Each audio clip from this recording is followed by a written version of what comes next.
Hello team, welcome to another ATP Geopolitics video with myself, Jonathan M.S. Pierce. This is Ukraine War Geopolitics update, where I'm going to be talking through a couple of little excerpts from a recent telephone interview between Donald Trump and the Fox and News anchors. Not the usual ones. I don't see Brian Kilmeade or Ducey there, but anyway, they have a chat with Trump, getting his views on what happened in the meetings last night. And one of them is so worrying for me that I just felt I had to talk about it with you. So here is the interaction.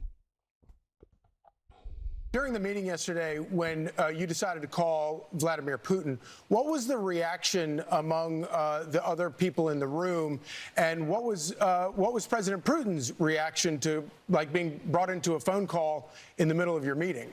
Well, I think they expected it. I didn't do it in front of them. I thought that would be disrespectful to President Putin. I wouldn't do that because they have not had the warmest relations. And actually, President Putin wouldn't talk to the people from Europe. I mean, that was part of the problem. They you stepped out of the Oval Office to make the call? They had no communication with the White House for years. As people died, years with Biden and his people. No communication. Putin told me years. It was years that he didn't speak to anybody from the White House, and it was a long time that he didn't speak to anybody from Europe. No, it's a fractured relationship. And when I came. So before we get on to and when Trump came into power, I mean, the question is, well, why weren't they speaking? Because Putin had become a murderous dictator to the point where the International Criminal Court has an arrest warrant on his head for the kidnapping of children in this case, but there are hundreds of thousands of war crimes overhanging what's been the last 3.5 years. The Kremlin is has a foundation in blood, and Putin is, as I mentioned, a warmongering, expansionist, imperialistic, megalomaniacal, murderous dictator. Okay, so that's why people haven't been speaking to him. And one would expect, if you had an ounce of morality, that you would not speak to him, or if you did speak to him out of political necessity and out of diplomatic requirement, then you would interact with him in a way that shows that you understand this guy is a bad guy. But this is what Trump says. Man, I always had, despite the Russia hoax, which truly was a very dangerous thing for our country, but despite that, I maintained a very good relationship. I mean, you saw that when he got off his plane, I got off my plane. There's a warmth there that you can't, there's a decent feeling. And it's a good thing, not a bad thing. People. Okay, so this is what really, really winds me up. So before that bit you see on the screen there, you had Trump clapping him in, and he's right. There was a warmth there. I'm not denying that.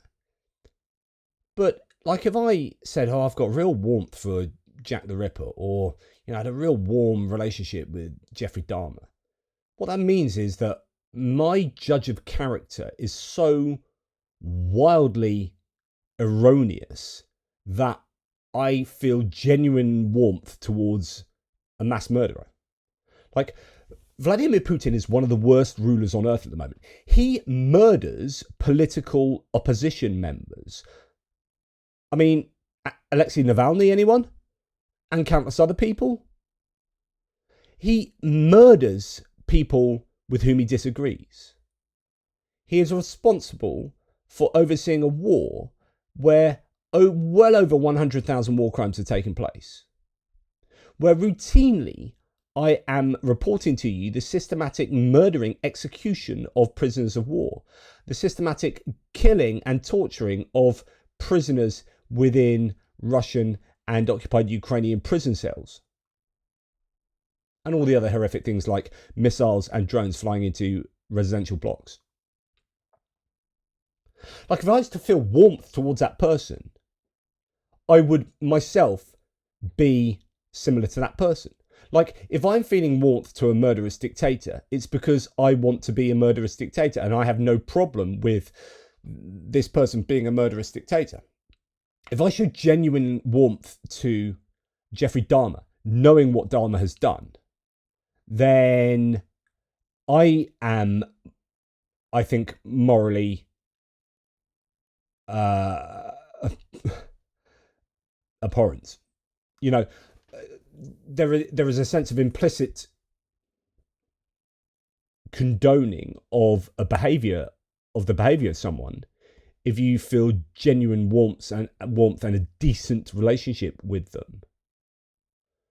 I don't think if you are a decent, morally upstanding human being, you cannot have a decent, warm relationship with someone so horrific unless you're really kind of going into, okay, I appreciate this person for like other elements who they are. I understand their horrificness over here, but I'm a psychologist that's working on, trying to understand this person. And I've actually formed, I do understand there's a contradictory nature here, blah, blah, blah. That's not what Trump is doing. Trump is like, yeah, I like this guy. He's cool.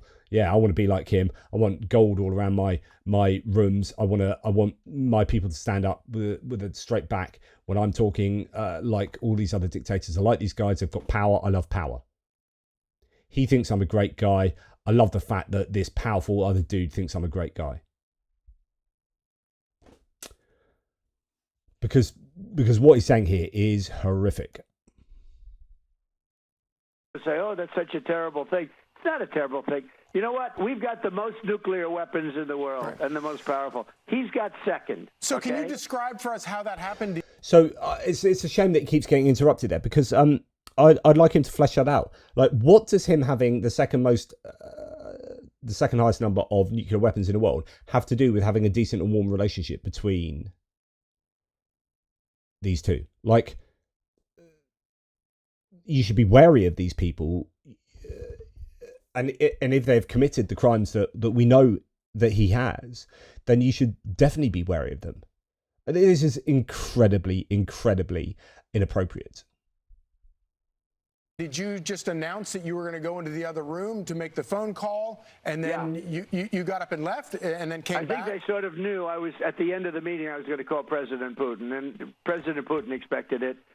And he was there. Now, by the time I called him, it was 1 o'clock in the morning in Russia. Russia's a big place. They have 11 time zones, I believe. 9 or 11, but I think it's 11. But think Mr. of President, it, 11 time zones. That's a lot of time zones. So it was late. It was like 1 o'clock in the morning, but he picked it up very happily. Sure, he works very hard, like we all do. And so just... I think it's deeply, deeply problematic if you are literally getting your American soldiers on their knees to lay out a red carpet for a guy that you end up calling the boss in these talks, and then clap him off the plane, have big smiles and welcome him onto the carpet, and he is that much of a bad human being. This shows a fundamental lack of character and judgment on Trump's part here. This is appalling. Honestly, it is appalling. Now, let's just go to another part of this. President Putin said, no NATO. And you said, we're just going to take that off the table. But you did get President Putin to agree to NATO-like protections. So tell us about that. What does that entail? Well, the war really started over NATO and Crimea.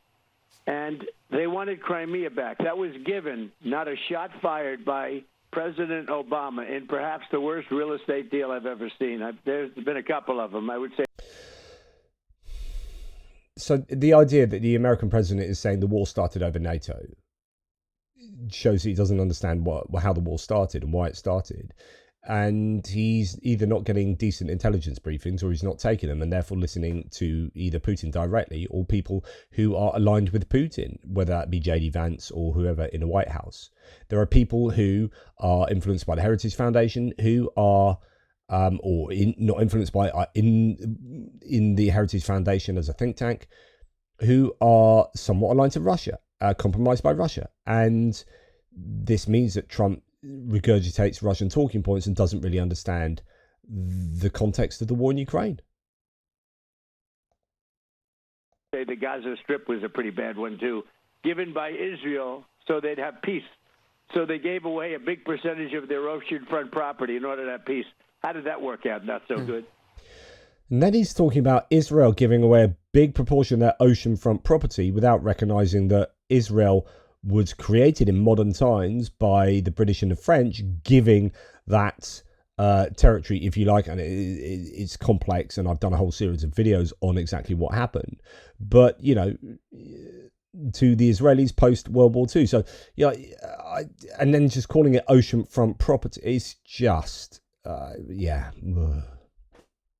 And Crimea is the apple of Ukraine. I mean, it's so beautiful. And Obama gave it away. Nobody ever mentions that. If I ever did that, the fake news would be, they would be writing about me day and night for years. He gave it away. He demanded that they let it go, and Russia came in and took it, just took it like from a candy from a baby. And it was really Obama's. So notice how he's blaming Obama here. So there was an issue with the West saying, don't react because X, Y, and Z. And then typically Russia take another bite of the apple. So you should react and you should have stopped them. But the idea is not at all to look at Russia. I mean, he says they came and took it like a candy from a baby. Yeah, but who steals candy from baby? Bad people. But he doesn't kind of dwell on the idea that the Russians were in wrong there in taking Crimea. He blames Obama for advising that there was a muted response to that. But that is not quite victim blaming. That you know, when you say, oh, the police didn't do a good enough job in that situation where the bad guys were doing horrific things, right? Or the bad guys were doing things. To blame the police, to go straight to blaming the police, yeah, you can. I mean, there is causal responsibility there, but there's not moral responsibility in a way that it should be apportioned to the perpetrator. Like, the bad action is being carried out by the person doing the bad action, right? Failing to stop the bad action is another problem, and it's a causal problem, and maybe there are other moral dimensions to that, you know, that we can go into, but the core moral responsibility lies with the perpetrator.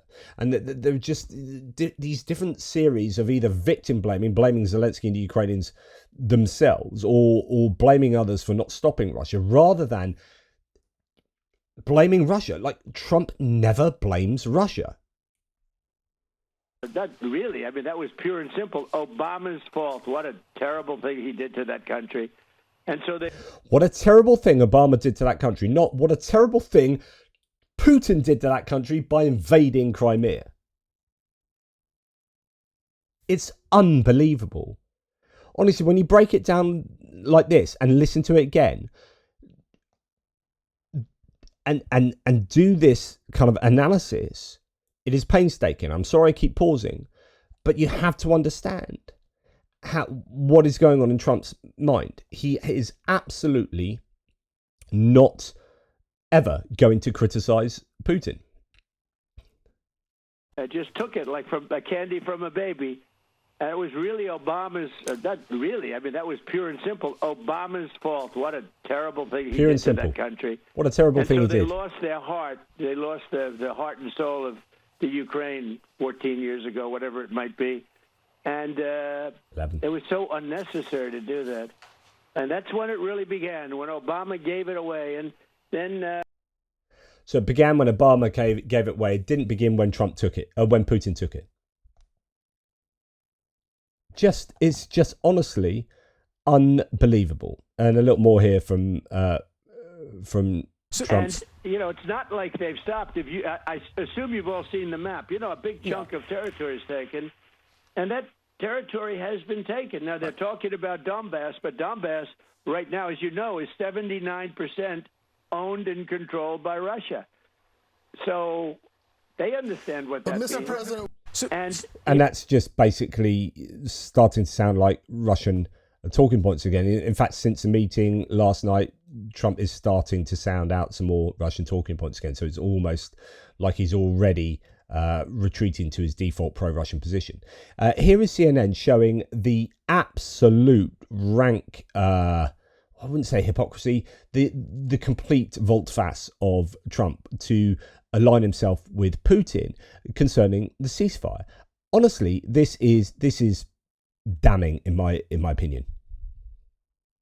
And he changed his tune on a major sticking point that echoes Russia. And I think we'll probably end up at some point getting a ceasefire in the not too distant future. I want it to end immediately. I want a ceasefire now. Pretty soon have a full ceasefire. He has made it clear to both sides that he wants to see a peaceful resolution and a ceasefire as soon as possible. I'd like to see a ceasefire. I want to see a ceasefire. I don't think you need a ceasefire. You know, if you look at the 6 deals that I settled this year, they were all at war. I didn't do any ceasefires. But we can work a deal where we're working on a peace deal while they're fighting. They have to fight. And he changed his...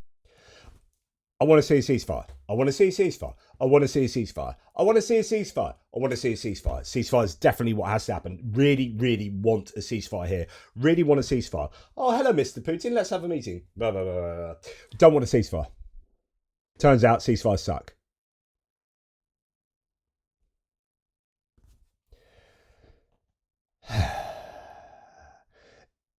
He's so easily manipulatable by this man because he has a warm relationship with him, because he thinks he's a nice guy and he thinks he wants peace, and he thinks that he can get a deal. That hot mic incident, he likes me, you know, he wants to do a deal for me, is essentially what he said. And here we are, you know, red carpet, happiness, warm smiles, clap on the back, give him a gift, call him your excellency, and have a decent relationship, warm relationship with this man who is a murderous, malignant, cancerous human being, an absolute blot on in the history books of modern world history. But Trump's got a lot of time for him.